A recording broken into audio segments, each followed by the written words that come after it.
waxaan noo suura gashay 24 saac kadib inaan gacanta ku soo dhigno eedeysane Maxamed Ibrahim Cusmaan oo ah ninka lagu eedeynayo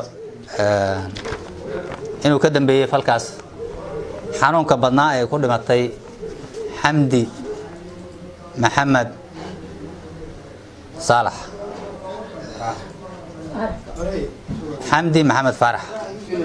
dhinaca kala taliyaha ayaa u mahad celiyay ciidanka booliska Soomaaliya kuwa Galmudug iyo cid kasta oo ka gacan geysatay soo qabashada eedeysanaha oo xogtaas aad iyo aad information-ka noo siinayay ama amirna nagu siiyay hadday yihiin heer guud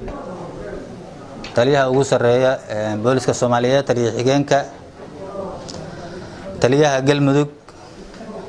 taliyaha xigeenka dhammaan saraakiisha booliska Soomaaliyeed waxaan dareemaynaa inay taagnaayeen waxaan wadaagaynaa xog joogta oo saacada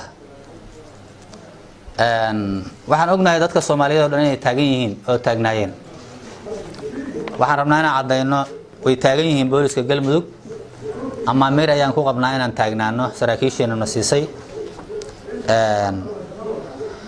wax walba oo caqabad ku ah dalkan iyo dadkan iyo diintaana inaan u taagnaano oo hameen iyo maalin baan raadino oo soo qabanno ayaan amar ku qabnaa waa ku dhaaranay ma rabno inaan dhaartii aan dhaaranay been noqoto waa qabanaynaa cid kasta oo xadgudub ku sameeyay wadanka Soomaaliya gaar ahaan gobolkan hadda ka joogno gacantaan ku soo qabanaynaa insha Allah kariim ma ahan meel bah la galeena meel dambi lagu la soo dhuunta maaha meel